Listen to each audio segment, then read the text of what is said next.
All right. Shrimp Lo Mein the third. What's happening, dude? Welcome back. Thank you. Last podcast was pretty good, but audio issues and hopefully it doesn't happen this time. Should I think happen. we're good. It's all good. It looks good from here, so Yeah. Like, Back.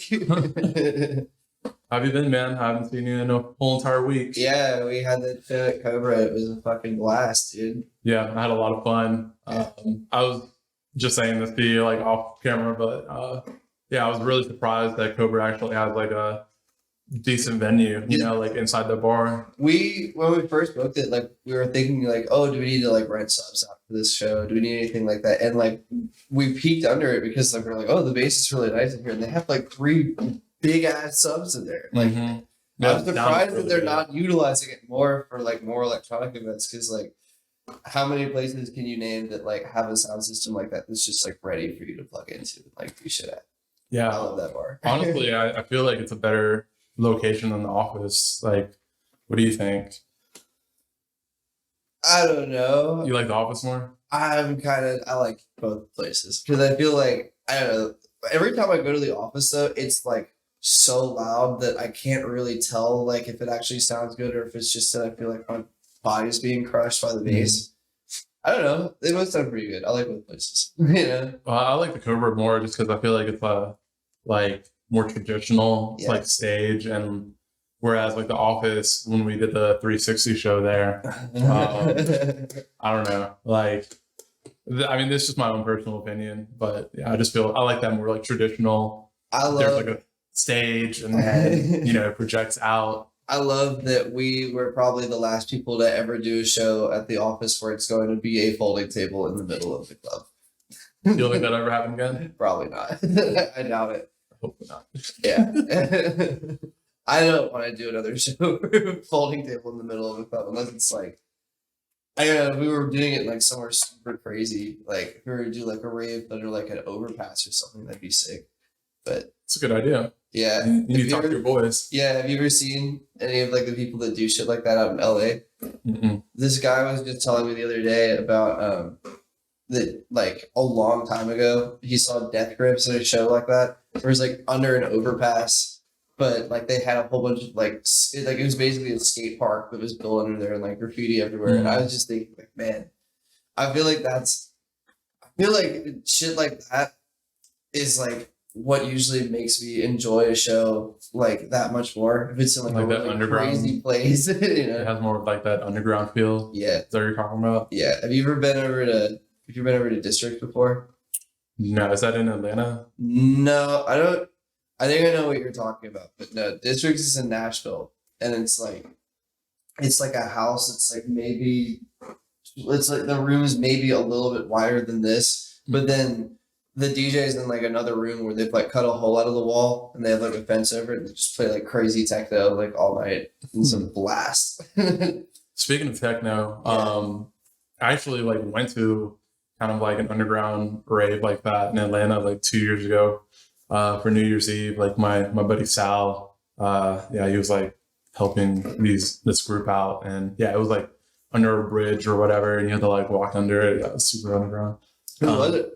I don't know who was playing. I'm not like the biggest techno person, but yeah, it was cool. Not really like my vibe, but I feel like if you were to throw like a underground like bass show there, like I don't know. It's funny because like I know that there's kind of like a perceived like disconnect between like the techno scene and like the dub scene, but when we were at that show, because I was at their last show this past weekend, and they started off with like a lot of dub, and like people were going crazy because like that never happens to that place. I think it's the first time I've ever heard dubstep in that venue like ever, and it was like I was like, no, this can work. Like these two things actually go well together for sure. I've always wanted to do more shows that are like mixed genres. I know that we kind of were doing that unintentionally at the last one that we did, but like I've really wanted to do a festival for a while where it's like got a lot of like punk music and a lot of like techno and a lot of dubstep and like all that kind of stuff all together. like some hip hop. I don't know. Yeah. I always wanted to do a festival like call it all you can eat. It's like all you can eat shrimp lo mein. Well, I mean, like Bonnaroo is kind of like that, right? There's a whole bunch of different genres at that festival. Yeah. But I feel like the problem that comes with that is like you have a lot of people that are at these shows that aren't necessarily there for that type of music. And, you know, like I feel like that brings down the energy of a crowd. Whereas like if you go play Electric Forest, Yeah. it's like all bass fiends, you know? But on the other side of it, I feel like that's one of the things that makes something like Bonnaroo so interesting.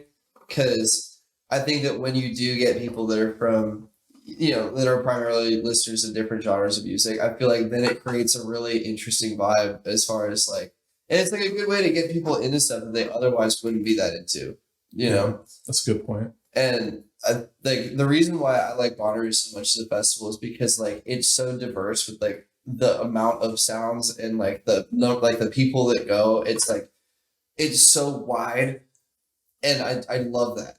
I also get bored easily listening to the same genre of music for too long. So Yeah, I feel you. Yeah. I mean, like personally, I like festivals like Electric Forest more, or like Imagine. Haven't been to Lost Lands yet, but I feel like I would enjoy every day except today because, yeah, I like popped into their stream on Twitch. Yeah. Couchlands. Yeah. And it's just like the most like heavy artist, and I don't know. I need to switch up. Like I can be a heavy like rhythm artist, but like right after that, it needs to be like Tape B or something like that. You know. I want to go to Lost Lands for the experience of it because I've never been either. But I'm not like a huge heavy dubstep fan typically. Yeah. I can get down with anything, but like I feel like listening to heavy dubstep all day for like 3 days would drive me fucking crazy. Yeah. And that's kind of why I haven't been yet. But this year the lineup was pretty diverse, and if I could have went, I probably would have. But yeah, maybe in the future. Who knows? Yeah. It's in Ohio, right? Yeah, it's not far. I just couldn't swing it this year. I would have loved to though. What festivals have you been to? I haven't been to that many like EDM centric festivals. I've usually been to like more like punk festivals and like shit like that. I've been to there was Buku, Bonnaroo. Do you know about Buku Festival? Do you remember hearing about it? Yeah, it's gone now. It's a shame. It was a really, really cool experience because it's like more art centered than like any other festival I think I've been to. They have like a lot of installations and shit. And even more than Electric Forest? I've never been to Electric Forest. I've always wanted to go. I wanted to go this year so bad, but I couldn't make it happen. There's a lot of art out there, dude. It's pretty sick. They got like, I'm trying to think of like how it's set up. So basically, like once you enter the grounds or like the music grounds, there's like a stage on the right, and I think it's called Tripoli. And then like if you go past that stage, you just keep on walking past it, then you like are into the forest. And like when you're in the forest, there's like all this art and shit. Yeah, it's yeah. It's the first major music festival that I did, and I love it. The only issue with Electric Forest is still the rain. Like I feel like every single year that I go, there's at least like one heavy day of rain, and I think like rain is just like the Achilles heel of festivals. Yeah, I mean, you know, with Soundhaven, obviously like that line getting in was fucking crazy, but like good on them for still putting it on. I feel like if you put a festival on, like that's just at this point like something you have to account for. Like people always like. Not saying this about like Soundhaven specifically, but like I feel like you have to like think like in case there is rain, like we have to do this shit anyway, because otherwise you get these long ass lines and like or like even Bonnaroo 2 years ago, like they didn't plan on it raining, and then like there was a fucking monsoon, and then they had to cancel the whole shit because it was like, dude, that year would have been lit. Oh my god, the lineup was nuts. It was nuts. There, like the hype behind it was just like crazy. I was so excited, and like just like everyone else, like I checked my phone and saw like that first notification. It was like if you're kind of on the fence of not going, like, let us know and we'll give you your money back. And I was like, ooh, this isn't good. It's like, yeah, they're gonna cancel that shit for sure. It was really shitty for me because I can't remember what came first, Imagine or Bonnaroo, but whichever festival like canceled first, I was like, okay, whatever. I still got the other one, right? Yeah. And then like a week later, later, Imagine canceled too, and I was like, fuck, there goes like all my summer plans. Yeah, that was like your whole summer led up to this grand event. Yeah, just like nothing. You know how it is. Like you'll get like a music festival ticket, or you'll know you're going even if you don't have the ticket yet, and you'll be like looking forward to it for like a really long time, like months maybe. Man, my friend just went to Blue Ridge. Do you know about that festival? What happened there? This fucking Blue Ridge Rock Festival. Like the lineup was like Pantera and like Megadeth. It was a big like metal and like rock festival. You know. Where was it at? Virginia, I think, somewhere in Virginia. And like if you look at the lineup, like I don't care what like you listen to, like it was one of the craziest lineups I've ever seen, like for a festival. And they did one day of it, and apparently it was like such a logistical nightmare that like all it took was like a little bit of rain, and then everyone was just like, that's it, fucking festival canceled. And like the last like 2.5 days were just done, and they just told everyone like, fuck it, just go home. Oh my god. I heard there was a guy that was talking about this, about like what it was like backstage. He was one of those band managers, and he said that like, because you gotta think like for a rock festival, like the logistics are a lot different than doing like an electronic festival. Like for electronic fest, you know, like you pretty much can get away with building a stage and having like 4 CDJs, and then having visual artists, and that's pretty much enough to pull like the show itself off. But like they had to get like all these like semi trucks of all these bands' equipments in, and they had one flatbed truck and one forklift for the whole festival. Whose bright idea was that? I don't know. I don't know. What is it with like 2023 and all these, because Burning Man, right? And Electric Zoo Festival, is that what it's called? If I were to make an educated guess, I think it's just that there's a shortage of knowledgeable people that are doing live sound work. Maybe because I don't know. It's like at MTSU, there was a lot of, everyone that I was around was like probably going to go into live sound, and a lot of them were really capable and have great jobs in live sound. And then there's also a lot of people that got into it and know fucking nothing. And I wonder if what they're running into is that the people that it's just that there aren't as many people that are doing it. And I don't know. I'm curious. I'd like to know more like of somebody that's on this side. I would almost think otherwise, because I feel like the music festival industry has gotten bigger than ever, Yeah. It took a slight halt in like 2020 because everything did. Yeah. But now that everything's back, people are going. I mean, like, I bought the first festival ticket I could as soon as it came out. Their Life is Beautiful. It was like the first festival that got announced. I was like, I don't care what the lineup is. Like, I'm going. It was awesome. But I don't know. I feel like Steve Irwin works in live sound. He might be a cool person to get on and talk more about. Like, does he live in Nashville? Yeah. Maybe I'll have just throw his name out to me, or throw my name out to him. Yeah. See if he'll want to come on. I'd love to. He just asked me if I wanted to do Pilgrimage Fest with like load in and load out.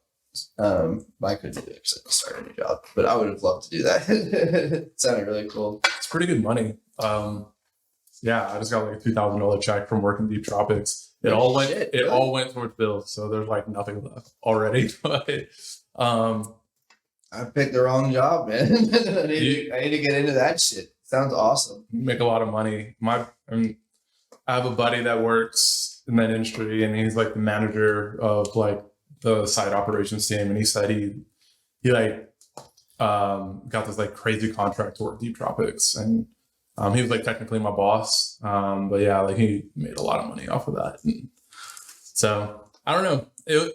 Working Deep Tropics we may have talked about this in the last podcast, but it was like a really cool experience. And what was funny about it is like at a lot of my jobs, like I'll half-ass shit because like I just don't care.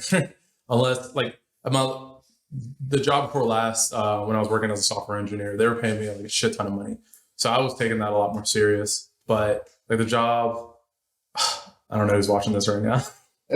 But there are just some jobs that like I feel like you don't get paid enough to like care as much. But I feel like for something like I don't mean to like kind of know what you're saying, but I feel like for something like that, like you would care a lot because you'd be like, oh, like I want this to be great. Exactly. I love this shit. That's, you know? that's exactly where I was going with it. Is I've done so many festivals, I've been to so many shows at this point that I know what people are looking for, you know, and I know what like would bother me.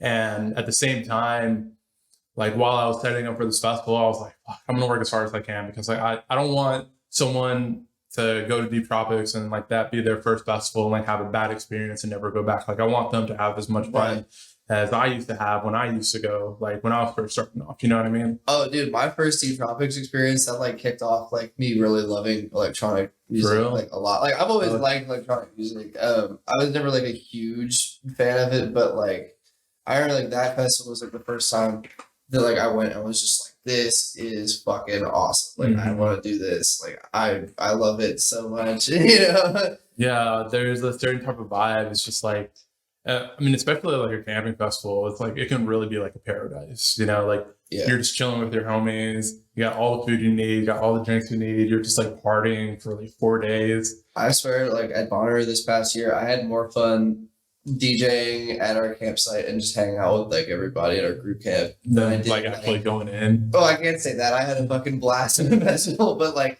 it gets to a point where it's hard to get up and leave. It's hard to go like you like look at the clock, I'm like, damn, it's 5 o'clock. I'm like not like I want to see this band, but like I'm having like a ton of fun in this campsite with everybody now. At the same time, you also like don't want to walk like 3 miles. Like in Bonner, like the walk to the at least like mine, like it was the longest spot to get there.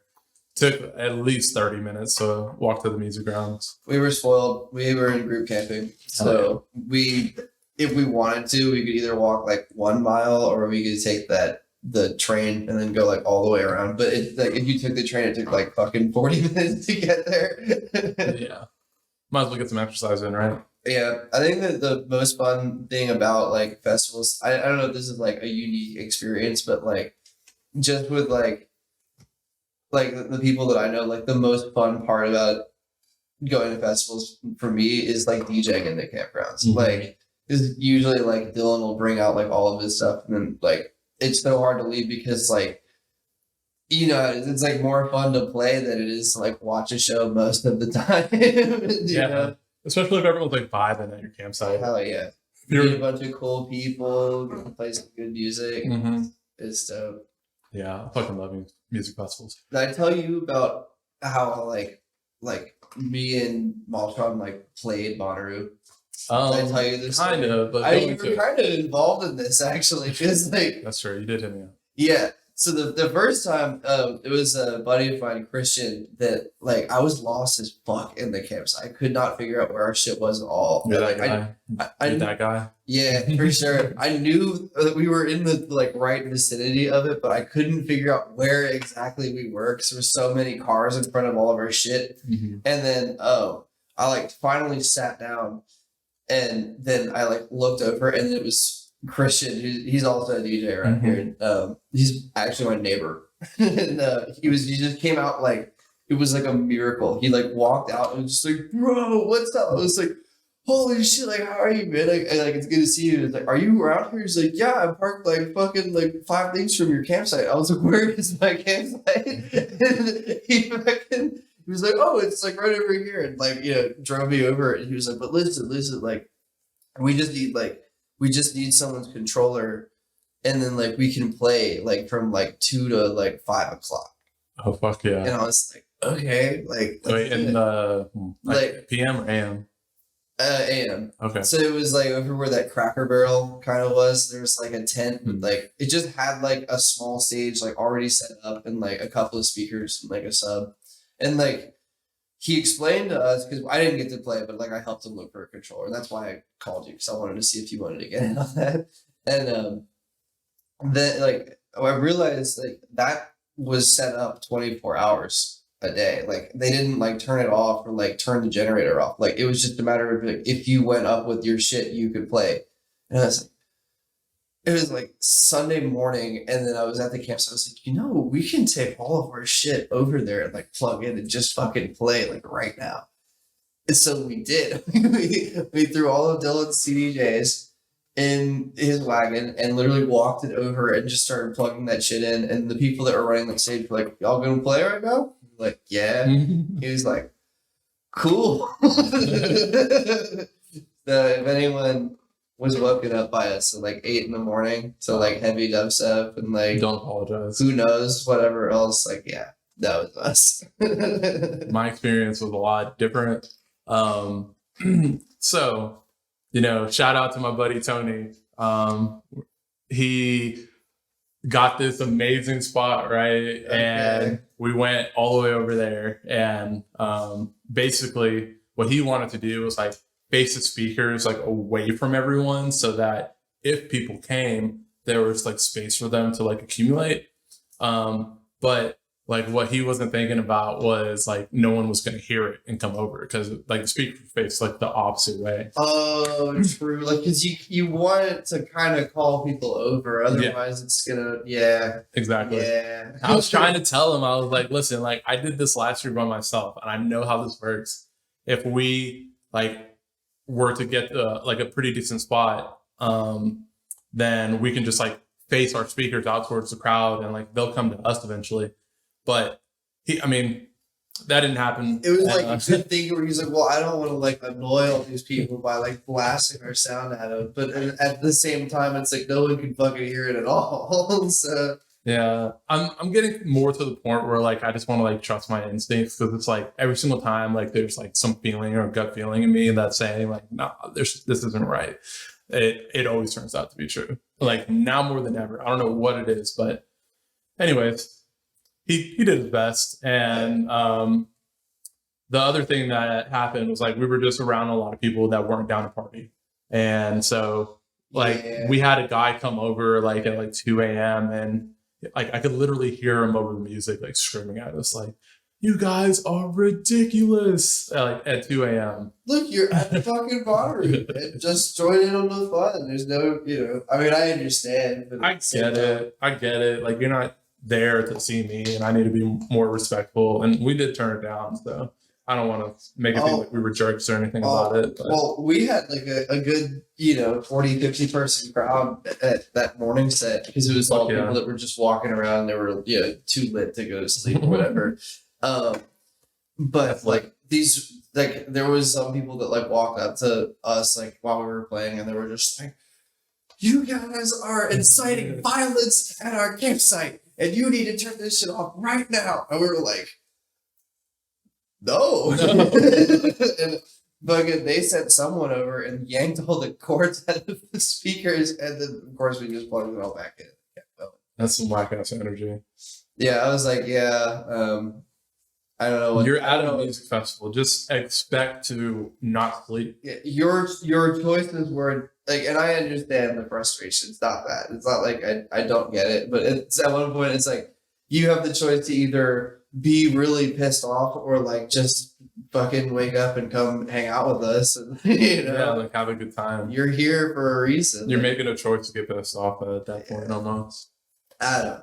It's like, you see this cool ass party starting the day, and instead you wanted to literally come over and rip our cords out of the speakers that don't belong to us, And that's you could blow those exactly. That's dangerous. Like that's really expensive equipment, and they probably didn't even know that. But like, yeah, you can really fuck up some really expensive equipment by doing that. Yeah. Anyway, it's fun.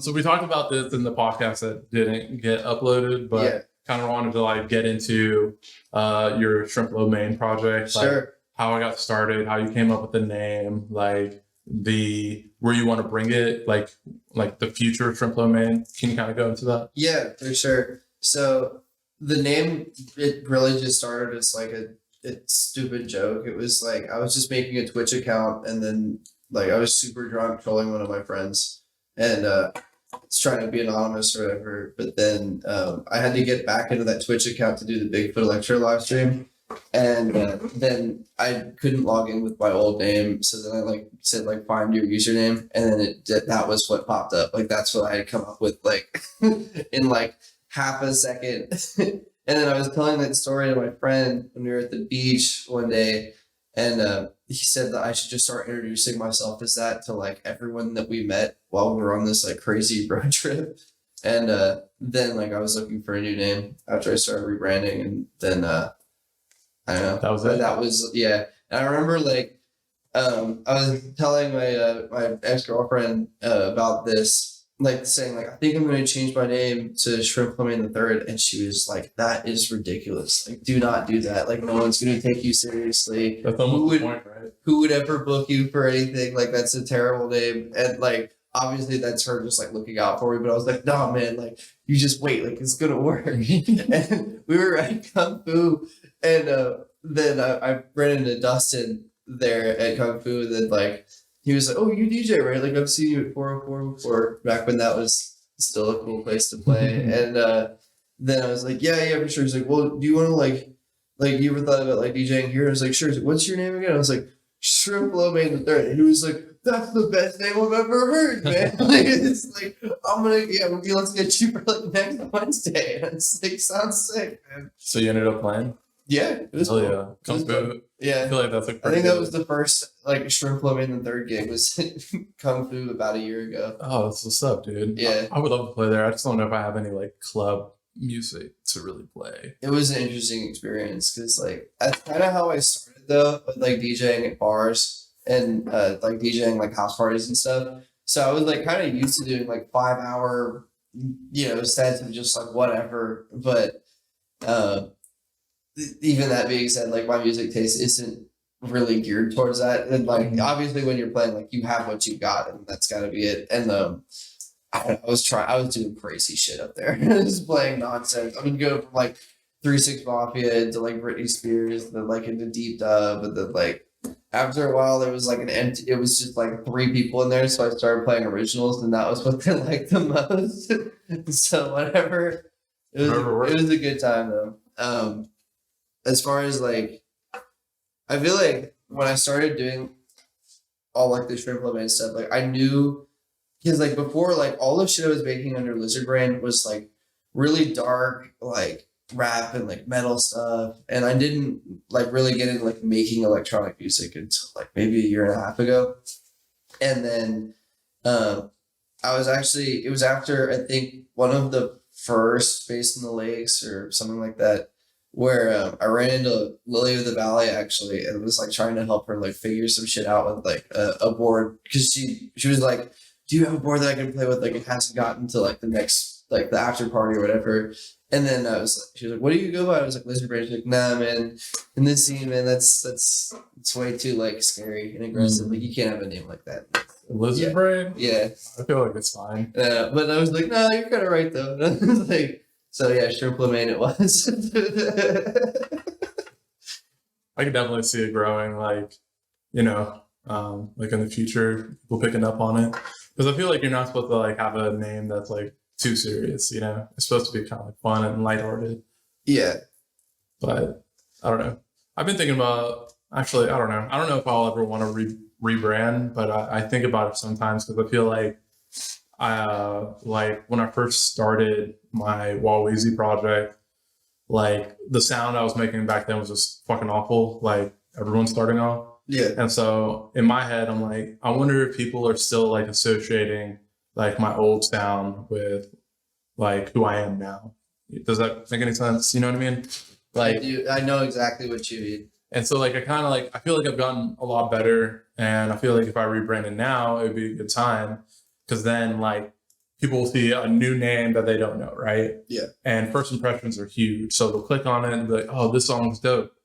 And maybe I can, like, pick up more followers, more fans that way, Yeah. But who knows? I think that's why a lot of people rebrand, right? It's just... That's why I did it. And it's, like, it's not even that Lizard Brain wasn't working. Like, I was totally, like, selling merch. I was, like, playing shows and stuff. It's just, like, one, I got tired of that, like I got tired of like that project in general, as far as like I just was like, because I was basically like a rapper that was also making like punk and like, or not electronic music, but like metal and shit like that. And I was just like, I'm kind of getting tired of working on stuff like this. Like, I definitely want to like branch out and do some stuff. And I had the choice of like, am I going to like fully like take this brand and turn it into something else, or use this opportunity to like create a brand new project? And I'm like really happy that I did, because I like the overall, like, I feel like, as funny as like the name like Shrimp Lamaine is, like this project is so much more focused and like has an actual idea of like what I'm trying to accomplish and do. And I don't know, like I like a lot of more like alternative electronic music. Like I'm like I said earlier, like I really like techno. I really like house music. I like breakbeat and like jungle and shit like that. And I feel like when I started off, I was like just doing like a lot of deep dub sets, and I still do. But I don't know if you listened to the new mix that I put out, but it's like really experimental. Like it's very all over the place. Haven't heard it yet, I don't think, but make sure to send that to me. I will After this. I'll take a listen. It's All You Can Eat Volume 2. Hell yeah. all you can eat shrimp lo mein. Yeah, there you go. Is that kind of like gonna be your theme, like with like the songs you release, like? So like yeah, I want to do. I'm gonna do a mixed series of like once a month. Like I put out another All You Can Eat, and like the overall gist of it is that I want it to be where like every song or two, like it switches into a different genre, because it's like we were talking about off camera before this.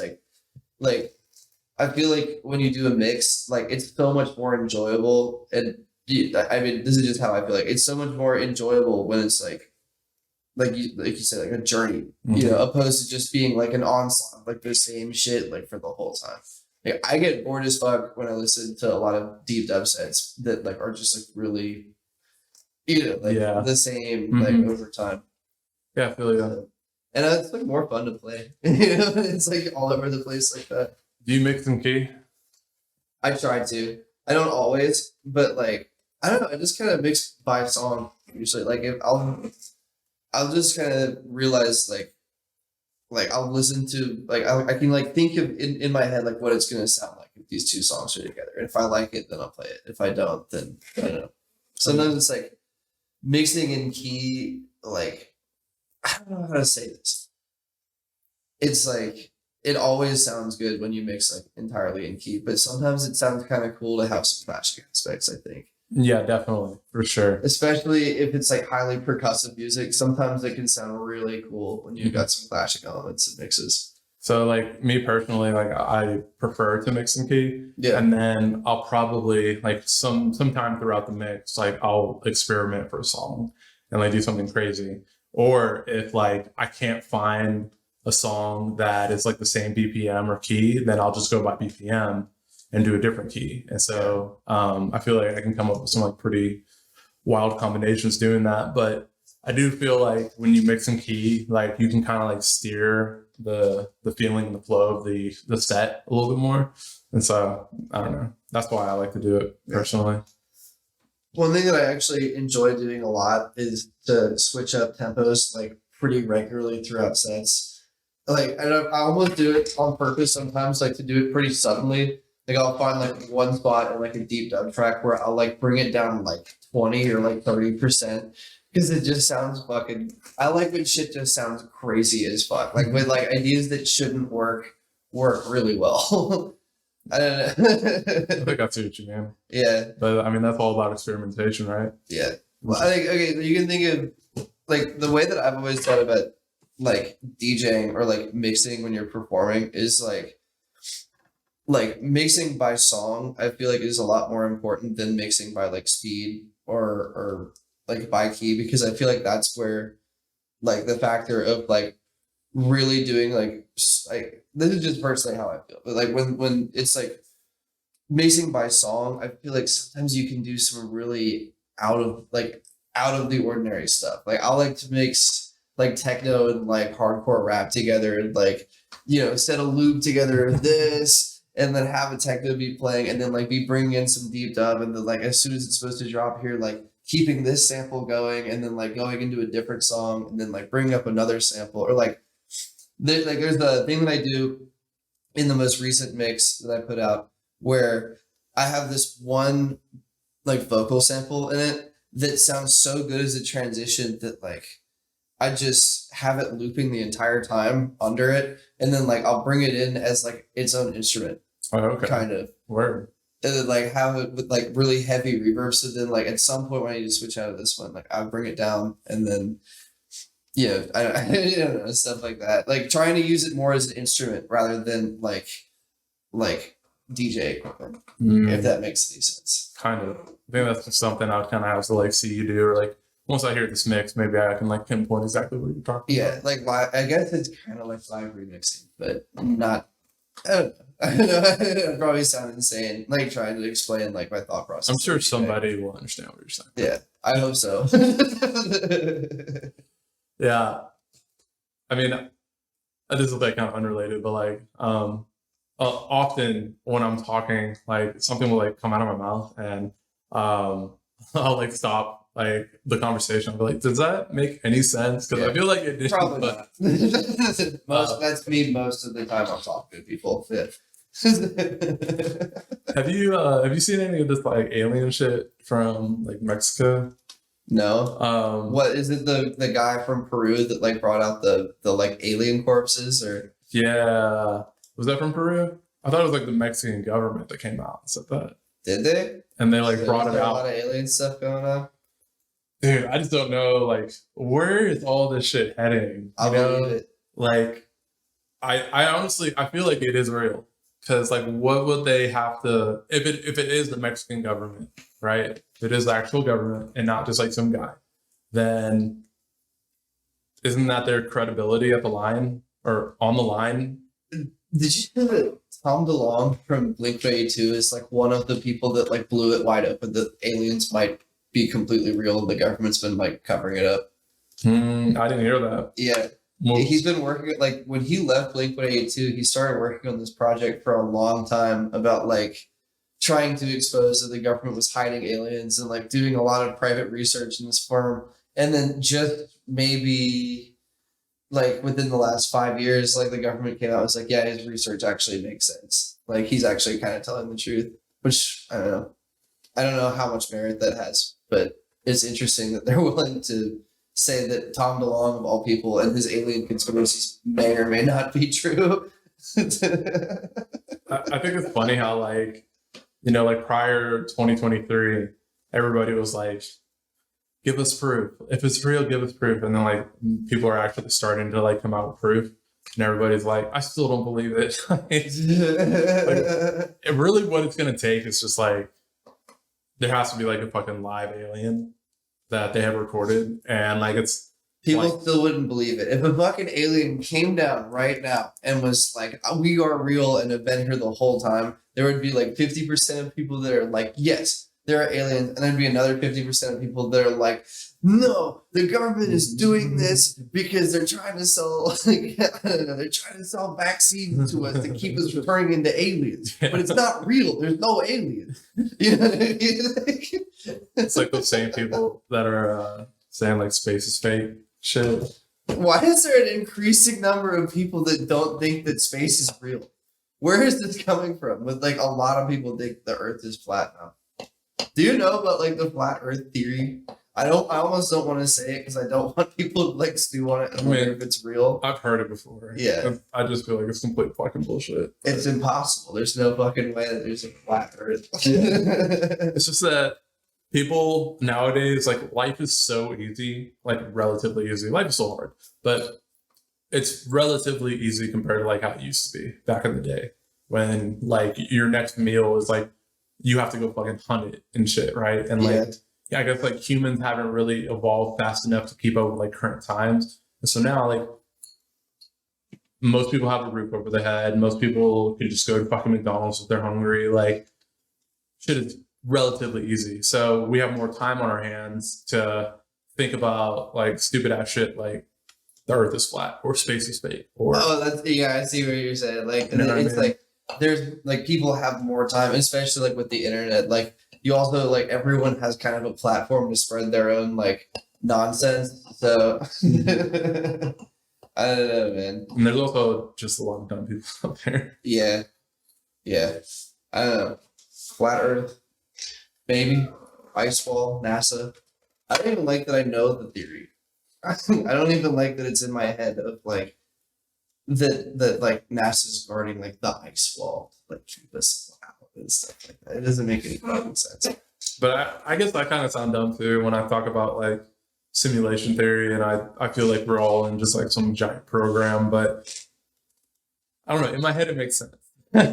In my head, like it does make sense. If you think about like Nick Bostrom's like postulates and like the questions he asked, and basically I think that like you can pretty much determine that we are in like some sort of simulation.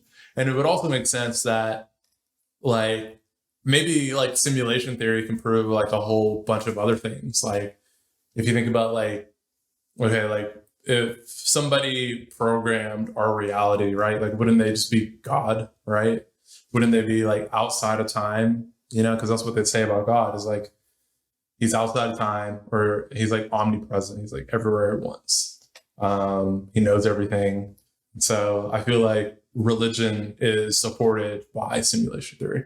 And then you can also think about like, okay, say aliens are real, right? Like, why are they just now coming up, or why are they just now? Why are we just now becoming aware of it? It could be just because our programmer or programmers just wrote it into our program. You know, like maybe that's why. Maybe everybody thinks space is fake because maybe the programmers just kind of half-assed the program, and they made it look like space is fake or the earth is flat, you know, to like the human eye. But in reality, like if you zoom out, like it isn't. And I feel like I'm not really like making. I think that they want us to think that there's aliens so that they're covering up the fact that we are the aliens.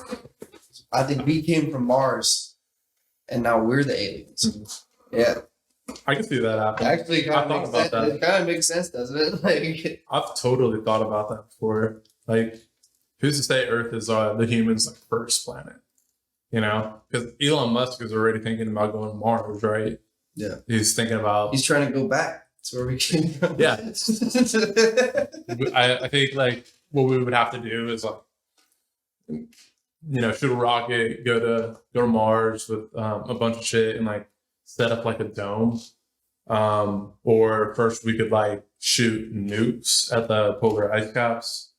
Not polar ice caps, but they're I don't know what these are called. Yeah, they're trying to terraform. They're trying to create an atmosphere around Mars so that it can. Yeah. Yeah. But shit, would you do it if Elon like hit you up, called you up, just like, hey, do you want to go to Mars? Would you do it? Am I getting paid, or is it just like that I get to be like the guy that goes to Mars? You just get to be the guy that goes to Mars. No, but you got to think about it though. If you go to Mars, right, you'll be one of the first humans. And you know how like you ever like study like or think about like the origins of like names and stuff. Mm-hmm. You know why you see like so many like it's like a popular last name. Okay, so wait, hold on. What if it's like I get to be the first person that goes to Mars, and then like would it be like where like instead of it be like the story of Adam and Eve, would be the story of a Shrimplo Man and Elon Musk? I mean, hopefully you bring your girlfriend with you, but yeah, for sure. Maybe it would be I don't want to, yeah. Callie and shrimp. But that's, I mean, I feel like if I would have to think about it, I would probably say no if I was asked to go to Mars, but I feel like that's such a good opportunity to like start a planet on Mars. Yeah, like you could set shit the way that you want it. You know, like there's so much like corruption on the earth right now, and I feel like if you were to like start anew and you know, go about things like the right way, then you could kind of make like a planet or like a country or a community that has like better values and stuff. I got an idea. I got an idea, okay? Let's hear it. So you know how they're working on Fire Festival 2? Mm-hmm. We're going to do Fire Festival 3, on Mars. Make people pay a shitload of money. They're gonna go to Mars. That won't be a disaster. What could possibly go wrong? Can't wait for that Netflix documentary. Is that actually happening? Yeah. Firefest too? Yeah, dude. I've heard people that like are in live sound that are saying that they're getting hit up like by them, like looking for people to do this. Like getting texts from like Billy McFarland like himself about like going to put on Fire Festival too. Shit. I'm not working it because I feel like that would just be a fucking disaster. Like, you're not gonna get paid. I'm good. You already know you're not gonna get paid, so I don't know. Yeah, but I feel like it could be really fun. And I mean, I would never go, to be honest. I wouldn't go. But Yeah. I feel like there is a chance that it could be fun because it has so much hype. Like, everybody knows about it. And hopefully Billy has learned from his prior mistakes and has been planning this for more than like 2 or 3 months. Dude, he like the Fire Festival story is so funny to me. But like right now, what like he's doing is he's selling tickets like 200 at a time. He's trying to make it like a really small like luxury experience, which is interesting to me. But because I feel like that's possible, and like somebody with enough money is going to be like, I want to go to Fire Fest and just see what it is. Like, why not? And like if it's like a 500-person event, like that. I don't know. Dude, I heard stories like online about that first festival going on. And like I was like on Twitter or like Instagram or something. I was like scrolling and it's like, yeah, like everybody's just like trapped on this island that went to this music festival. And then like, you know, like 6 months to a year later, that fucking documentary came out. I don't know. I feel like Fire Fest could have been lit if they had just acknowledged that it was gonna be in a shithole and like if it wasn't like in the fucking Caribbean. Because like you got like with Burning Man, like it was all rained out and they were trying to make it seem like the world was ending and they were gonna have to like evacuate 80,000 people. No, they were fine. Yeah. They were totally fine. You know, but that's because they were prepared. They all had, you know, fucking weeks worth of food. You don't go to like Burning Man without like weeks of food and like supplies and shit. But like for that, they just flew them out. They're like, here's your tent. Enjoy like your salad with like 1 thing of like Swiss cheese. And like I hope this cheese and tomato. Yeah. Enjoy, guys. Oh. Anyway, Blink-182 canceled, and so did everyone else. They just like kept putting it off. Like they would not tell. Have you like looked at like did you like read about it or like watch? I watched the documentary. Yeah, it's crazy, dude. The fact that they thought they could pull that shit off. Billy just kept on saying, like he was just like hopelessly, like maniacally, positive about that situation. Like he would not admit that it was not going to work out. Like everybody kept on telling him, like, "Yo, we have to cancel this. This is not going to work. This is about to be a disaster." To be like, no, it's just gonna work. They didn't have fucking water there. Like, I don't understand. Shit. It's still funny to me. I want to throw a festival one day. Yeah, I definitely want to as well. I'm kind of talking to somebody about trying to do something, but like, I don't know. Like, throwing a festival, like, it always sounds like, yeah, of course someone will throw a festival. Then you look at the logistics of like what you have to do for it. You're like, oh boy, like, this is going to be like 4 or 5 months of work, even for a small event, you know? Yeah, it would be a lot of work and a lot of money. But if you have the money in the bank, like if you, I don't know if I would want to like take out a loan from the bank for that because I feel like you would not make your money back for. So high risk to take a loan out for a festival, dude. Because most big ones don't make it. What, like water? Yeah, I mean, I don't know like the numbers, but like I've heard people say that like those festivals like barely break even. It's like to get everyone paid. And I think the goal or mission is to have festivals. It may not turn a profit like the first 2 or 3 years, but then eventually like it develops such a big name that you could sell it to like a bigger like festival company. Like to just be like, all right, we made it this far. Like Live Nation can have this festival. Exactly. They can have this brand for like $1 million. Mm-hmm. That's what a lot of microbreweries do, where they'll like the reason that microbreweries often get involved in like that business is because the whole plan is to make a beer that eventually is big enough to where someone like Budweiser or or like Anheuser-Busch specifically, but like a big macro beer company like that will come in and then buy the brewery out from them for like way more money than they would make in like 3 or 4 years. Like Goose Island started off that way. Like the whole idea of Goose Island was they were gonna like get big enough to like have a real market share and then cut into Budweiser's just enough for them to buy it and then like not have to deal with them anymore. I don't know why, but this the beer conversation like had me thinking about that Family Guy episode where have you ever seen it? It's like a Family Guy Simpsons crossover, and like the Simpsons go to wherever like that town that like the Family Guy family lives, Quahog. Yeah. And like they start fighting, like Homer and Peter start fighting about like who has the better beers, like Duff beer or like the fucking. Oh, what is their fucking beer in Family Guy? I don't remember. It is. Comment below, Chino. Comment below. Beer, Quahog, whatever they're fucking. It just turns into like a 10-minute fight scene.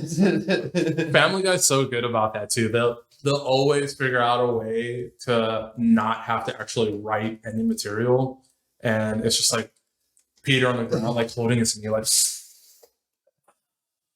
If you were to cut a Family Guy episode down to like the real beef of like the plot, I think that most of those episodes would be like 4 minutes long. Yeah. You cut all of the cutaway gags, like all that shit out. It's fucking genius though. I like it, yeah. I've always been so dumb, it's funny, you know? I used to hate Family Guy, and now I kind of like, I don't know, like I started watching it more. My brother, he hates Family Guy. He's like, this is so stupid. How can you watch it? I'm like, that's the point. Yeah, is it great?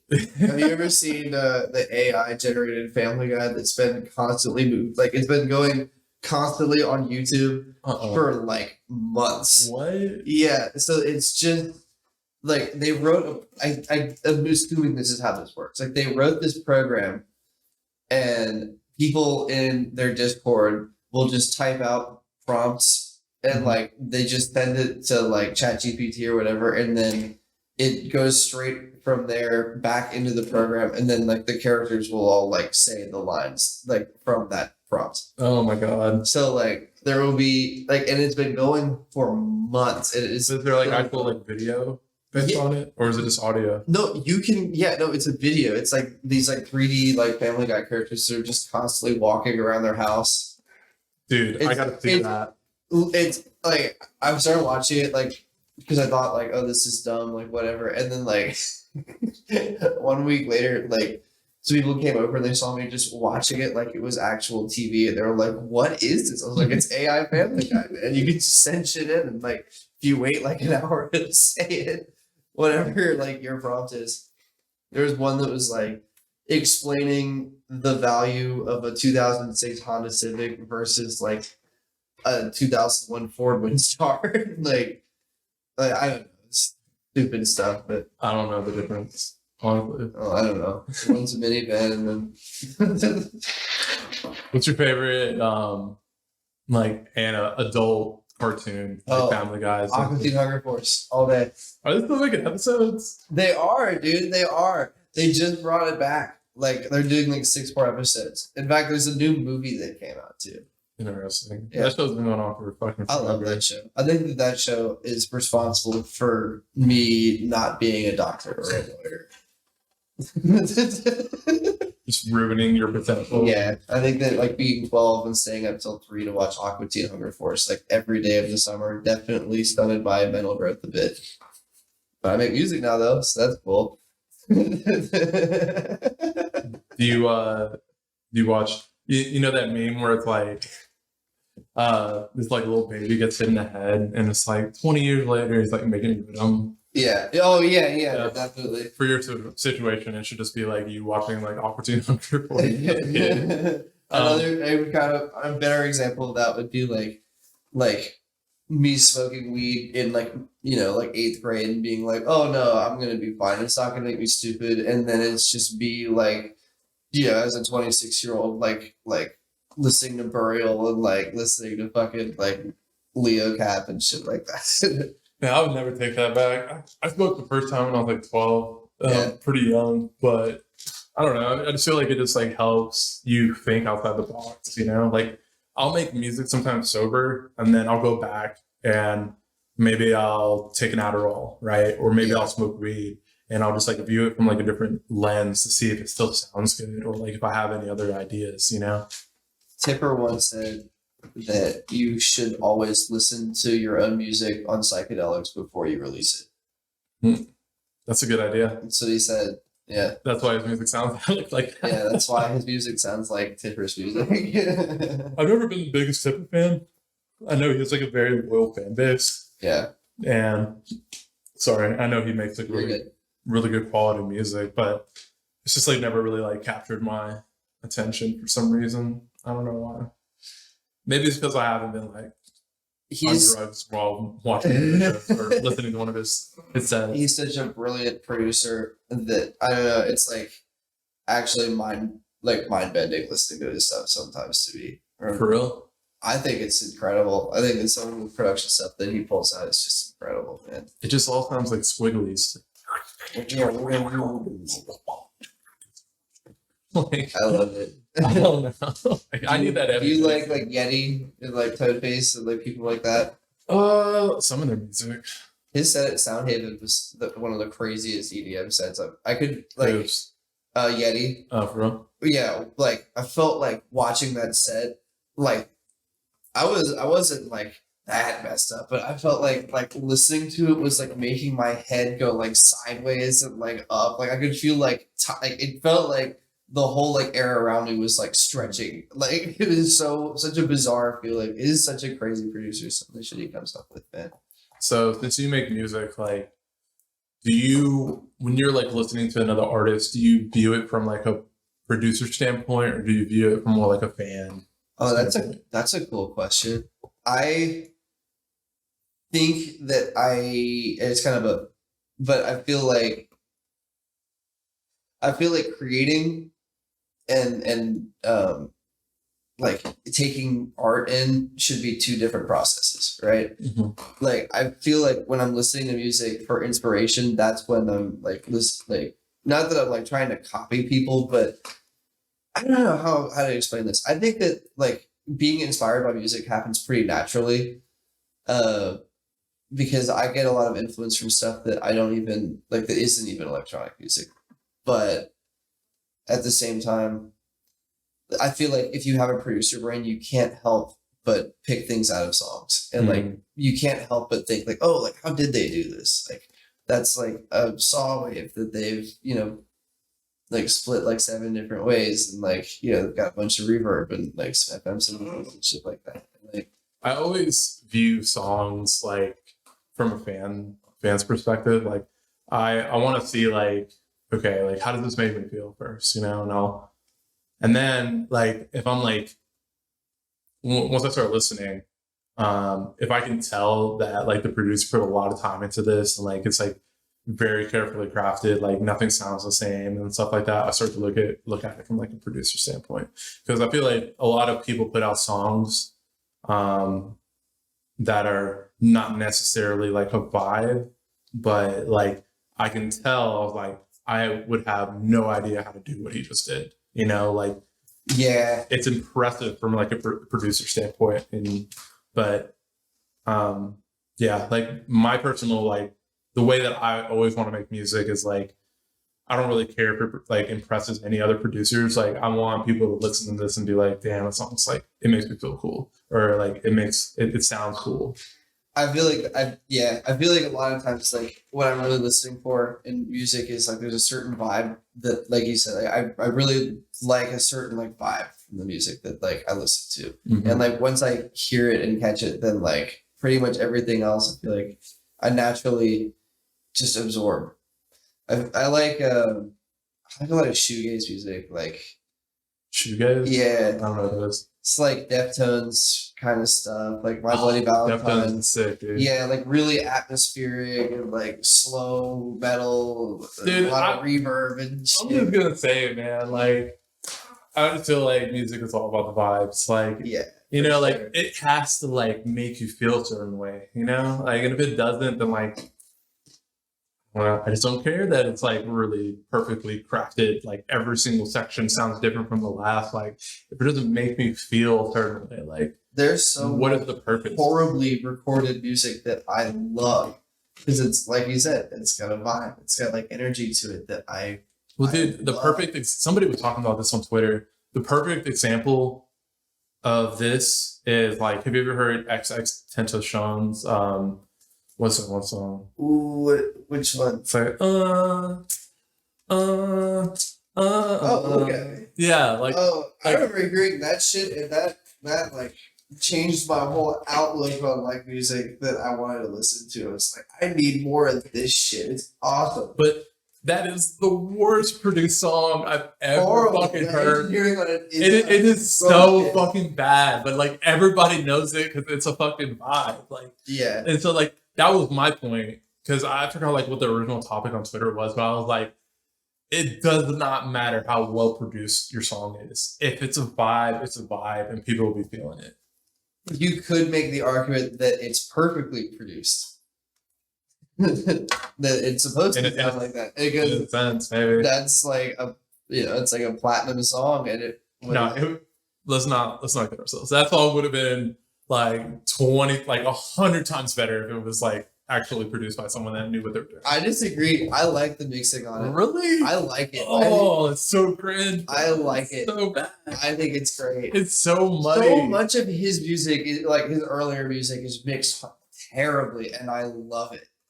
Honestly. I mean, it's authentic, and he probably did it in fucking like FL Studio with no knowledge mixing whatsoever, and just fucking, I don't even know, like, what did he even do? Like, it was definitely clipping, like, the whole fucking time. Dude, he used to make a lot of that shit, like, on his, like in GarageBand using, like, Apple headphones. Like, that's why the mic sounds like that.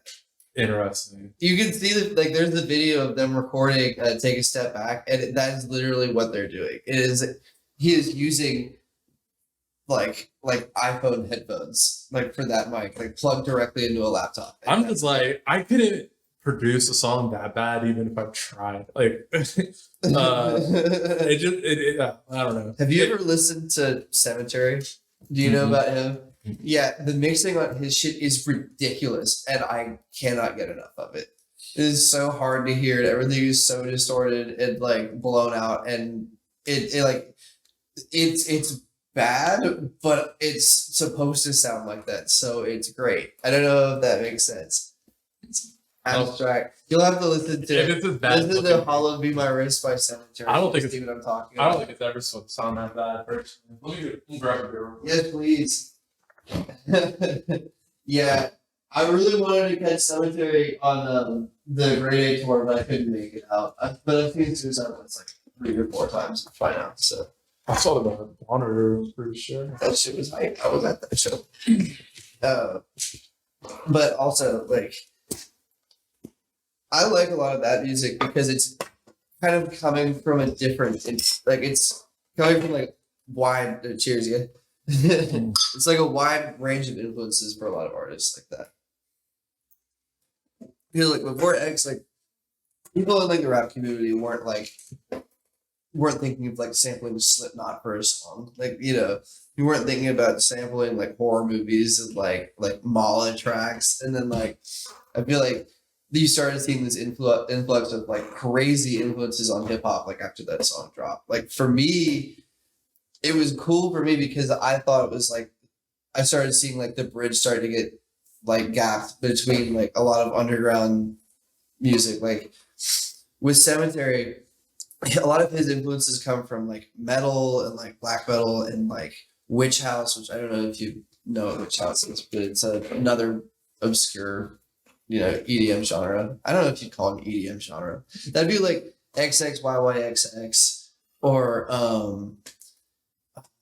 I need Purity Ring. I need to be able to just like. I guess I could look it up on my phone real quick, but no. Or Crystal Castles. Do you ever listen to them? I've heard of them. Yeah, like Clams Casino. Like that's all the stuff that like really inspired me early on. Like I wish we could just like bring it up so that like, everyone that's watching it could here with us. But I think that on YouTube you're allowed to throw in like 1 second clip, or like I think it's 3 seconds. It's the amount of time per song you're allowed to use for fair use. So what if like between each influence that I brought up, it was like 1 second of like a track or some shit like that. Nah, it's too much work. Don't do that. People really care. They can look it up themselves. that's good. YouTube is it's like growing. I feel like if I would have known that it like, because like back in the day there was like no quality content on YouTube, I feel like. And then because like when I was in like high school early on, like 2006, 2007, yeah, it was just like there wasn't any really good content, and I didn't even know you could make money from it. If I would have just had like a little bit of vision, because I had an account, like I would upload like stupid ass videos of like me and my friends just like bullshitting and The like, shit doing dumb that you see people making like thousands of dollars on a month off of YouTube, I'm just like, why didn't I think of this? Fucking sports podcasts are like one of the biggest things on YouTube right now. It's insane how much traction you can get really fast. Oh, dude. In fact, yo, if I wasn't doing music, I would be doing sports. I'd be talking about it. I'd be the coaching or something. Talk about sports all day long. Yeah. All day. Especially NFL. I can talk football all day long. All right, here's a question for you. All right. Colorado or Oregon tomorrow? Okay, so the spread on that game is plus 20 for Colorado.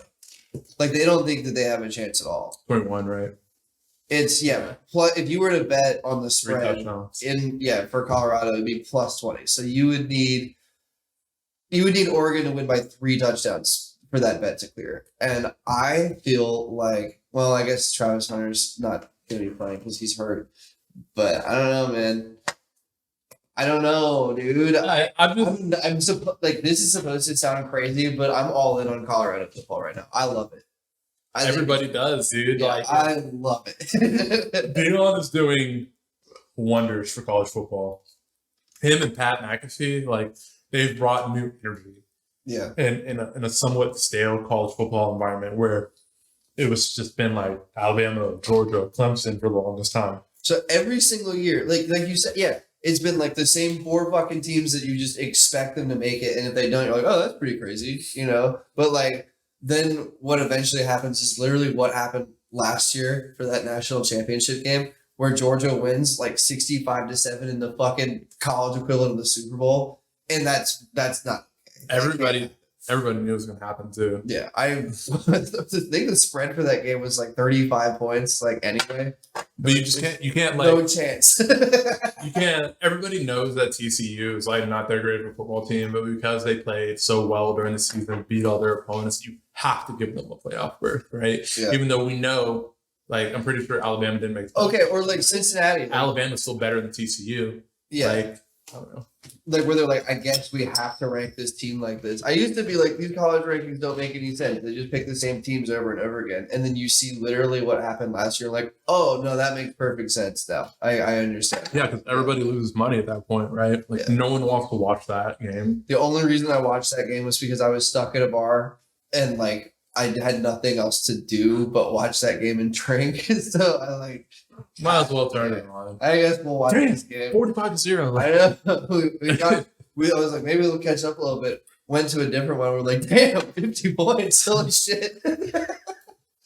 I don't think that sorry to cut you off. No, it's okay. I don't think Colorado's gonna win tomorrow. I don't know what the score's gonna be, but I think Oregon has it. People are like, TCU was not a good football team, right? Nebraska, not a good football team. Yeah. Colorado State, not a good football team.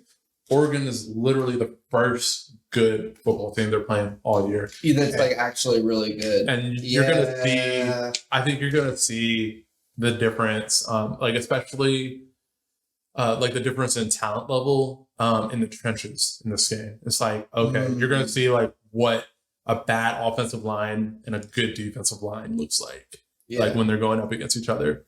Because that's where Colorado is lacking, in my opinion. It's like they don't have those big guys. Yeah, honestly.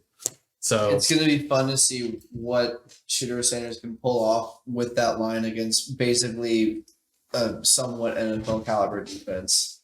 But like, I don't know. Yeah, and like Travis Hunter, like losing Travis, Starting him on both sides, cool. Like I get it, but when you lose him and you're losing a number one receiver and a number one quarterback, and a number one corner, that's rough. Because like a lot of people don't understand, like when you have, I think he plays better corner than he does wide receiver, but like when you have a corner that is that athletic, like that has that good of awareness, you can like literally like lock down one half of the field, you know? Yeah. And so especially on the college level, like if you have an NFL caliber corner at the college level, then that whole half of the field is just not an option anymore. Dude, that pick against TCU where they threw, it was like a comeback in the end zone, and Travis Hunter just dove and picked it off. It's one of the craziest interceptions I've ever seen. 100%. He caught it like a wide receiver, you know what I mean? Like, which is why he's also a fucking wide receiver. Yeah. I don't know. I like what they're doing because, like, I think that this is the first step of showing, like, what college football not only can be, but what it should have been. It's what it's about to be, and it's what it should have been a long time ago. Mm-hmm. Like, I've always just thought it was crazy that, like college football players don't get paid. That's, like, the craziest thing. It's the biggest fucking scam. It's one of the biggest fucking scams that's ever happened. So the South Park episode that called them out like 10 years ago, he was like, yes, I would like to purchase one of your fine student athletes. And like, I've always been like, yeah, it's fucking bullshit. These people don't make any fucking money. None of these players make any money. It's a fucking crime. And get your leg blown out playing college football, and now you're like $100,000 in debt because you can't make any fucking money. Yeah, and like you think about, like a lot of these players are coming from like really bad areas, and like they don't have a lot of money, and most college athletes don't make it to the NFL. You know, what is it, like 1%? It's like 1%, yeah. 1%, like maybe 2%. And you think about the money that they could have made if they could have just made money in college, fucking selling autographs and shit. Like that's money that they could have put into a business. That's money that they could put in like savings and like done something with, right? Reggie Bush doesn't have his rushing title at USC because he was signing autographs. That's a big load of fucking bullshit. That's fucking stupid. He doesn't have it, but everyone knows it. Yeah, everyone knows. He doesn't have the record, but he has 100%. I'm sorry. I was just talking to my friend about this last night, and I want to know what you think of this idea. Right? Let's hear it. So we were going through like all of these teams, and we were talking about like the draft process and how it doesn't make any sense because these great players go to teams that like are just perpetually bad. And it's interesting because the teams that are bad right now, most of them have been bad since I was like 5 years old. You know? So like I feel like there's teams that we just need to just get rid of. Or like to demote to like we did have a second league like they do in soccer where like there's like the upper division, the lower division, and if like you've lost for like a long time, they just fucking kick you down to this level and then they bring other teams up. Yeah, I mean I think people were talking about doing something like that with like the XFL. And so say you're like the worst team in the NFL, then you get bumped down to the XFL, and the XFL, that top team goes up to the NFL. Yeah, that's how it should work. Because like the Browns do not deserve to get first overall picks anymore. The fucking Raiders do not deserve to get first overall picks anymore. First overall picks are hard, man. It's like you're drafting a guy that, like the Titans, like they do this all the time. Like they just take potential at number one. They're like, hey, damn, you're 6'3", you run a 4.3. You've been injured, Caleb Williams. Yeah. I think that's his name. Who was that fucking lineman? Not Caleb Williams. Who's our corner? Oh, Caleb Farley. Caleb Farley, yeah. Who's the fucking lineman that they took that like played like 3 like knee snaps and then, like was just out of the league? I forgot, but what was his fucking name, dude? Like that was the funniest pick I've ever seen. I didn't be fucking up, man. Dude, don't let me into that fucking front office. Do not let me into that fucking front office. I would turn that place around so fucking fast. I guarantee you I would hit with my first round pick and second round pick every single fucking year. How do they keep fucking it up? Because they're not watching college football. That's all you have to do. You just have to fucking turn on your TV on Saturday and watch the games. That's all you have to do. Like, because then you can, not that like Russell Wilson's good right now, but like he used to be, right? Yeah. And like when I saw Russell Wilson first play at NC State before he transferred to Wisconsin, I was like, damn, like this dude is good, you know? But he didn't get drafted to like the third or the fourth, when really he should have been like more of like first or second round draft picks. And it's all about watching the games. And you have guys like the head coach and the GM that are so heavily invested into their team at that time and what they're doing. They're not paying attention to like the college football atmosphere. Yeah. And I really feel like if you're in, I would literally set aside money. I'd pay someone $100,000 a year. Watch every single game. That's your job. Take notes. That's all you got to do. $100,000 a year. We got it. Don't even worry about it. You know, like that's all you got to do, and then just take notes of who's the best player and fucking draft them. Going back to like what you were saying about YouTube, it's been crazy to me to see how many of like these like just YouTube like creator and content creators and like podcasters like actually seem like they are really, really smart scouts. Like they seem like that, like fucking Brandon Perna from That's Good Sports. Like he seems like somebody who actually could scout teams if he really wanted to. Like his like and then there's the other people that I watch where they're literally dissecting plays like from their college career, being like, no, like this doesn't fucking like this guy is gonna be a bust because you're watching this play and it worked here, but that would never fucking work in the NFL. Mm. You know, like I forget who it was I was watching, but they were breaking down like the problem with Zach Wilson, like in general, and it's that he's always like a half a second too late throwing the ball because he doesn't actually like he looks like he doesn't like know where everyone's gonna be, and like he knows what the best pass is at a given moment, but you're supposed to be able to tell like a half a second before they're open. Like you're supposed to be able to tell like where they're gonna be. That's how half a second later. Mm-hmm. So that's kind of why I think like Cam Newton never turned out to be like the best possible passer. It's because he wouldn't anticipate. He would throw right at the receiver where he was at the time instead of like waiting till almost the moment he gets open and just like leading him. Yeah. You know? And you know, I said that about like watching the games. There's a lot more that goes into it. You obviously have to like interview the people, see like where their head's at. Yeah. Because that's a lot of it. Because a lot of players make it to the NFL, and even though they were like a beast in college, they get that money and they're like they stop working as hard. So you kind of have to see like what is your motivation? You know, like how are you speaking to me? Like, can I sense that you're being fake to me?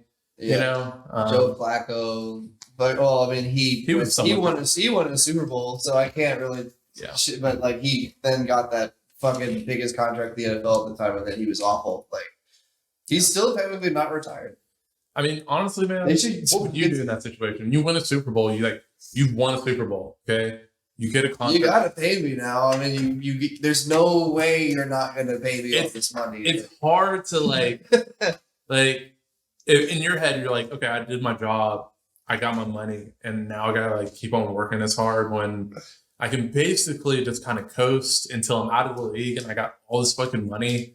You know? Yeah, and you're just a star. They're gonna talk about you on TV all the time, no matter what. You don't have to be that good. And like, I have like fucking 250 million sitting in the bank. You know what the crazy thing is? Because I remember we were like, every once in a while we'll like comment on the same shit on stuff. Like I'll comment on your like NFL posts, and the one that I think is the funniest was that I was saying like Lamar Jackson doesn't deserve all this money, and then you were like, I'm gonna come back to this comment in a couple months, and then like. He got the contract and you just like tagged my name in it. I was just like, LMAO, bro. And the fucking crazy thing is that of all these huge fucking contracts that have happened, because you look at like the Deshaun Watson contract, you look at like Russell Wilson's contract, you look at Joe Burrow's contract now, fucking even Patrick Mahomes, really. Aaron Rodgers, I mean, obviously that's not going to work out because he's injured, which I is feel so bad. it's just not his fault. I'm not As gonna. soon as he put on that jersey, he was cursed. Yeah, we should have seen that coming a mile away.